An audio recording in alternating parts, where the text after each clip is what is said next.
Sveiki, Facebook'e sklando interviu diskusijos 5 asmenybių šifruotė, kur atseit mūsų kariuomenės vadas pasisako, kad, tai aš žinau, reikia paklausyti interviu, bet gal niekas šifruotės melagingos neplatintų.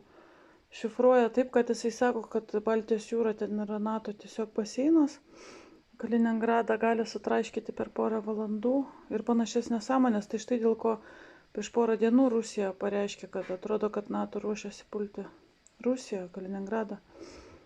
Tai aš nuo pelkės laikų stebiu GPS džemą, tai šiomis dienomis tai tas GPS trukdytuvas iš Kaliningrado jungtas iki pat Švedijos eina.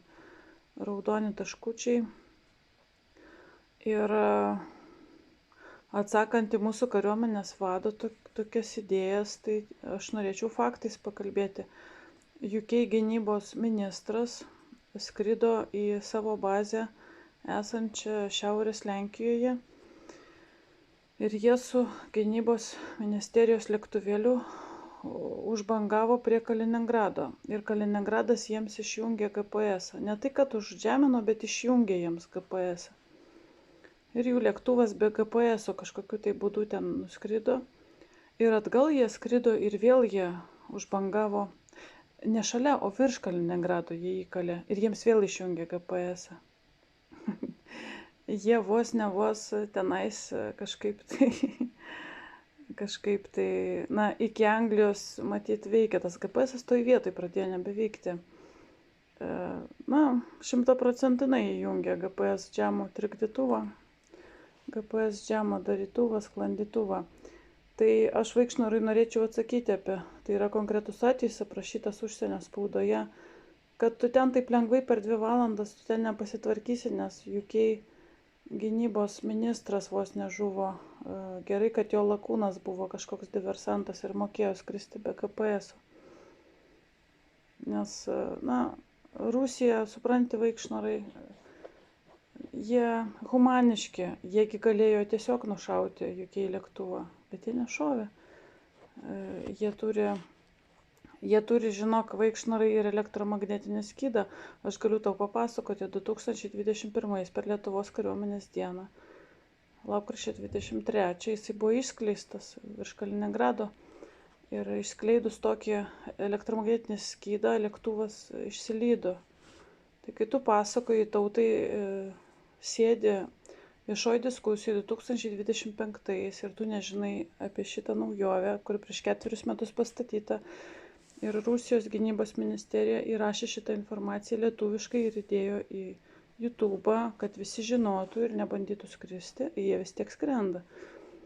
Tai spėk, kariuomenės vadė, ką rusai padarytų su tavo draugu, kaip tu įsivaizduoji, kad su bombonežiais ten įskris, viską nušluos. O kam ten nušluoti, ką tie žmonės padarė ten? Žmonės visų pirma gyvena, ką jie padarė tenais, kad juos ten nušluoti.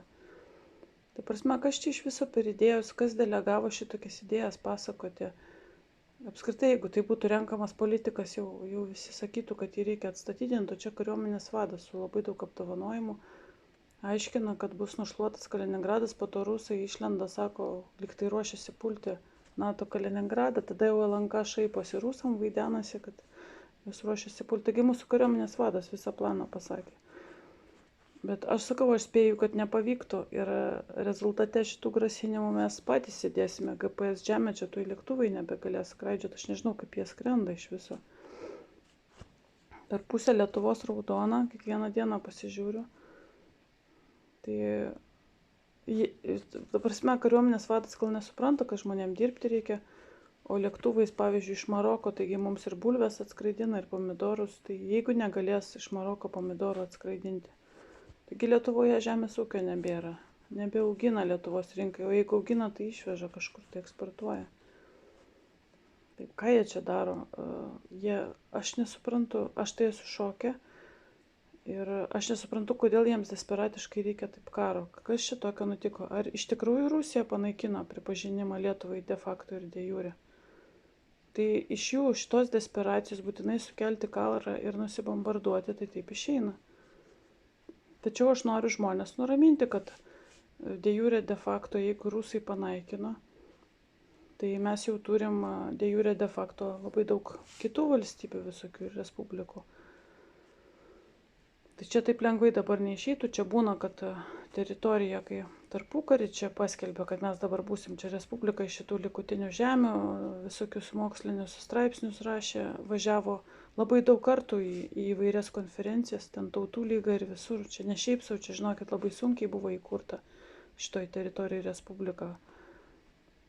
Tai pirmi pripažino sovietai ir labai tai buvo valio, fantastika, vakarai pripažino žymiai vėliau. Bet dabar ne ta situacija, kad vienas nepripažinimas jau viską išmuštų pagrindą. Tai vyktų kažkokios diskusijos, gal teismai. O jie nenori apie tai pranešti, kad rusai gal jau panaikino mums pripažinimą ir viskas, nes jie su teisės specialistais knebinėjosi ir rado, kad neatitiko to meto įstatymų. Tai jeigu netitinka to meto įstatymų, tai pasirodo pas juos liktai konstituciniai teisiniai senatis negalioja. Ir jie be senaties paprašė panaikinti, greičiausiai panaikino, nes man tai tik tai va, tokia mintis ateina, kai jie šitaip draskosi, kad čia reikia Kaliningrade karo, čia reikia karo, čia reikia kariuomenę sukurti, kad visą karą atlaikytų, ne mūšį. Šakalienė, man reikia ne mūšio kariuomenės, man reikia karo. Tai, o kaip čia dabar sužinoti, kažkokie aktyvistai turėtų parašyti Rusijos konstitucinį teismą ir paklausti?